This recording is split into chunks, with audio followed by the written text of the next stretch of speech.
প্রশাসন থাকাকালীন উনি আগের প্রশাসন থেকে এই সুযোগ সুবিধা নিয়ে তিনি ফ্যাকাল্টি ভবনের কাজ শুরু করছে, কিন্তু একাডেমিক কাউন্সিল থেকে ফ্যাকাল্টি ভবনের কোনো অনুমোদন হয়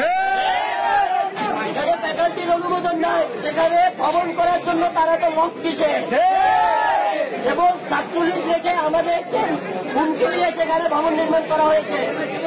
ক্যাম্পাসের অতিথিবাদীর সবচেয়ে গুরুত্বপূর্ণ যে লেকটা, সেই লেকটাকে ধ্বংস করে দিতে এবং ভারতীয় অধ্যয়নের ব্যাপারে নানা পন্থার মত থাকলেও সেটার গুরুত্ব দেওয়া হয়নি। সেই মনে এখন আবার চাইছে তার সেই পরিকল্পনা যেটাকে ছাত্রলীগ দিয়ে বাস্তবায়ন করছে সেটা আবার কন্টিনিউ করতে চায়।